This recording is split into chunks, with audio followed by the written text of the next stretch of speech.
Good afternoon, ladies and gentlemen. I'm conscious of time, like everybody else. So, at the outset, thank you very much, Mr. Dasgupta, for all those kind words. I'm not half as well known as Arnab Goswami, as those in India would know. But yes, I do appear on television now and then. But I'm here in my capacity because of my long-standing association with Mr. Dhol's initiatives, both Security Watch India and IPAI. And what I'm going to do is just briefly run you through, many of these issues will be old hat to most of you, but I'll just run you through to kind of set the stage for the rest of the discussions, which will be more specific to the security threats to the energy industry in various parts of Asia. But just to try and put it in context in a way so that you are able to understand that there are a number of challenges that Asian countries face. Some of them are a spillover of some of the policies of the countries concerned and the backlash that follows, and some of them are some things which they probably did not initiate. So let me sort of explain to you what are the security challenges. Asian continent is vast and has problems of various types, diversity at various parts and regions of Asia. It ranges from internal security to regional security, as well as threats of conflicts that can be viewed across the region. And then there are also certain common factors which concern the regions, almost all the regions of Asia. So this presentation, for ease of understanding, I've divided it into a couple of regions. But first, what are the big challenges to internal stability and how it impacts on the energy industry? Terrorism is now a phenomena that all of us are well versed with in some way or the other. Either we are living in countries which are battling with those, or we are always conscious of the fact that yes, terror threats could come of all sorts, and it will impact even on energy infrastructure in Asia.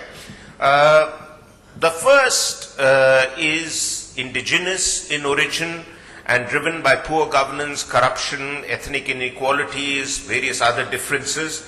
And the examples of this could be, say, the Maoist movement or the Maoist Nakshal movement in India, or the differences in Pakistan between the Pashtun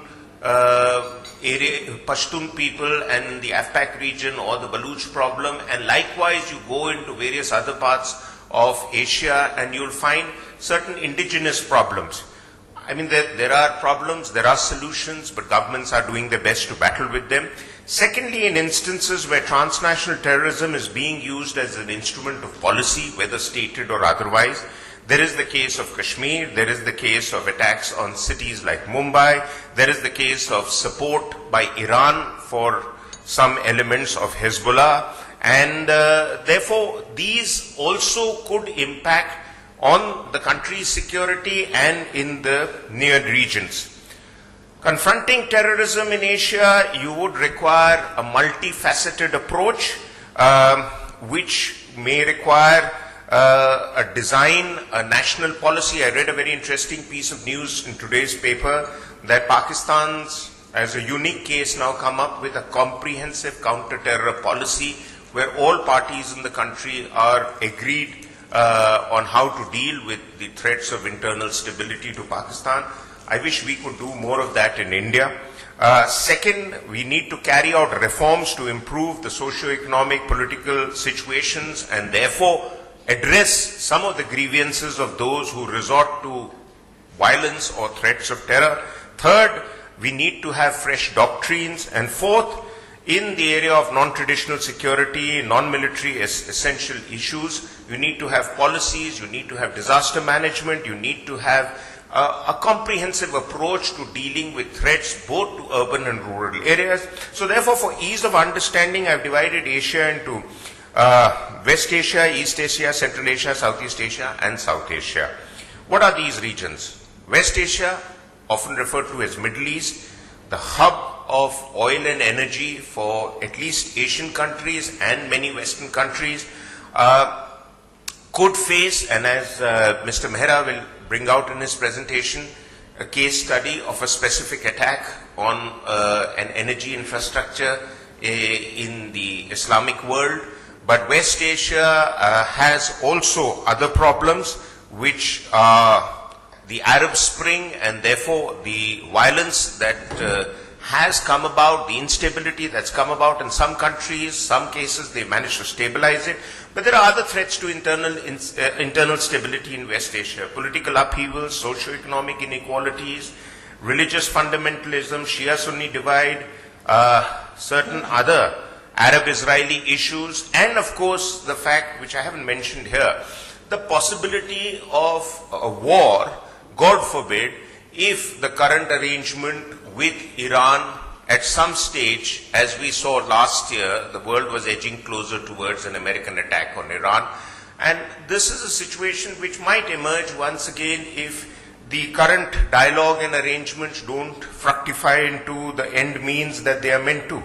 We have Central Asia. Central Asia, again, a huge energy hub and landlocked, but it could have, the countries, we've been represented by some ambassadors of these countries here, but the stability and security issues there range from internal security and stability issues to pan-Islamic movements that operate in some countries in Central Asia, and therefore a conflict that could enlarge and again threaten pipelines, energy infrastructure, threaten growth and other initiatives the government might want to put together for supplying energy, not just within the region, but even outside the region.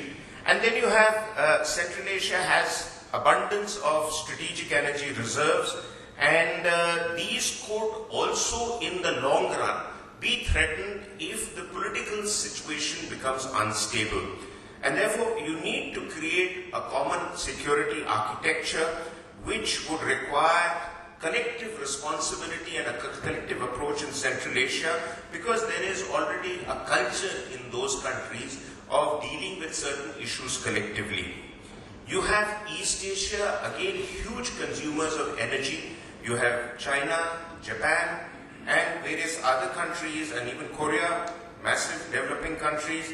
And though there seems to be generally, on the face of it, a much happier situation there than other parts of the world in terms of stability and governance, but there are underlying problems which could erupt if not addressed. A point which some of you might find of interest is Japan, though seen to be extremely stable, is one of the largest investors in purchase of homeland security, internal security equipment and technologies. Because the Japanese always fear that the situation could spill out of hand. You have issues in China, which again there is a certain disagreement on within various parts. And there is therefore the affluent versus the non-affluent elements who would continue to be challenging each other's interests from time to time in East Asia. Now, Southeast Asia, we have many representatives here from some of the countries here. Very important region, an economic hub in its own right, but it has certain problems. Why I'm bringing these problems, because after which I'll for 5 minutes delve upon some of the threats to energy infrastructure.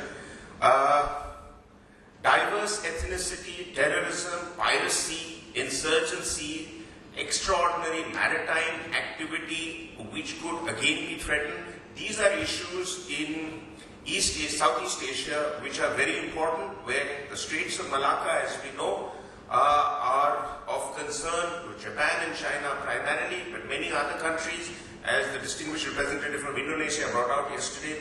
Much of Indonesia's coal also comes towards India and goes towards China.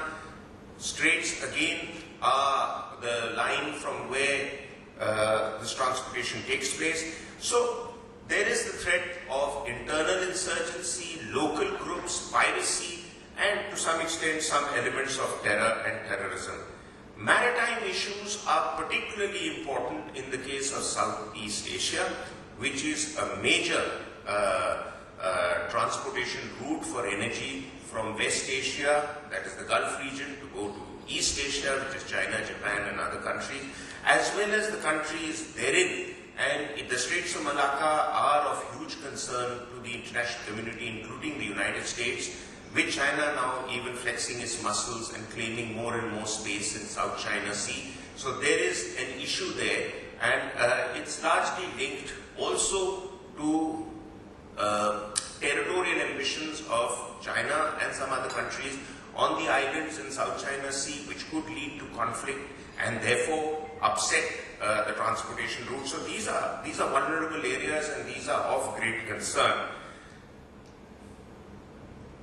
And now, our part of the world, South Asia, the subcontinent, we have long-standing problems. India-Pakistan disagreement over Kashmir, but again, there are also internal issues in India and Pakistan which cause instability. Sri Lanka has been able to overcome much, I'd say more than 95% of any opposition from Tamil groups, and therefore there is now a growth pattern here.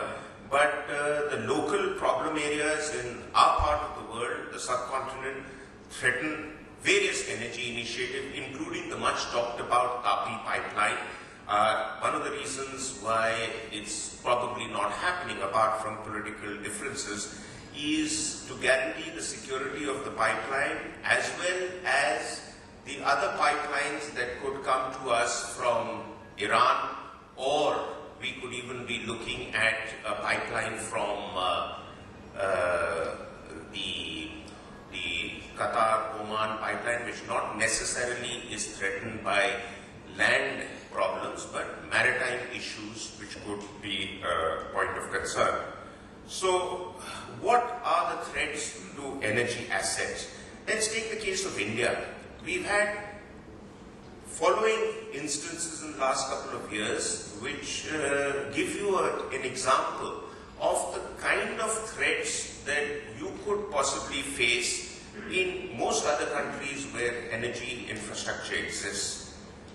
Pipelines could be disrupted, telecommunications could be disrupted, again, which is linked to energy trade in terms of even communication required for distribution of energy. You could have employee-related threats to energy assets, which could be kidnapping and ransom demanded from energy companies. Militant groups could also attack or kidnap employees or attack energy infrastructure. There is an event which we all do in London every year, Securing Asia, which is this year Securing Asia and Africa, and some very interesting projects and ideas do come up from there in terms of how energy infrastructure can be protected. For instance, fencing, which is linked with alarm, which is linked with sirens, so that people or individuals or human bodies or animals coming closer to fencing areas around energy infrastructure, almost eardrum breaking alarms can go off and put the person away, or trucks and loaded vehicles which could be carrying explosives, how barriers can be put around the infrastructure to prevent them attacking. The same thing we have the case with power plants in India. You could have direct attacks. There was news that the LET in the case in India was planning some attacks there. Some of it can be contestable, but the pointed issue is that the threat exists. The same can apply to Pakistan. The distinguished speaker from Pakistan yesterday brought out that one of the big challenges for Pakistan for their nuclear energy initiatives are to ensure their protection both physically and from any kind of political violence that spreads in a region as such. And these are problems we are battling with all the time. You could have threats to supply routes. I've learned this from Mr. Paul, that energy security is not just about protecting energy assets, but it's about protecting your original source of energy where it may be. I mean, in the case of India, if your oil comes from Middle Eastern countries, then do you have overseas assets there? To what extent are they protected? How is the route and the pipeline or the shipping route guarded to ensure uninterrupted supply? And how are these then protected in the ports and docks when they arrive? and finally in the plants where they are kept before they are distributed elsewhere.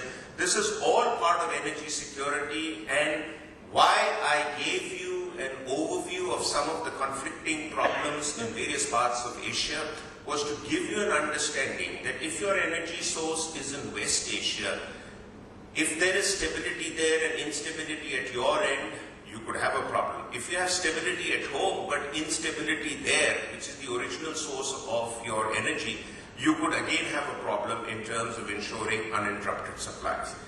And so therefore, Indian power plants have been facing delays in some cases. I mean, the classic case was of the Kundukulam nuclear reactor, which could not be made operational well beyond its given time because of NGO groups, of all the people, not terrorists, but NGOs, opposing its final activation.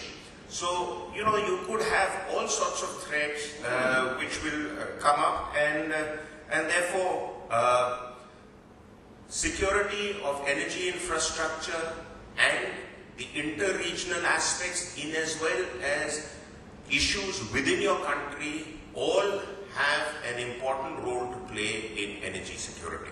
Thank you.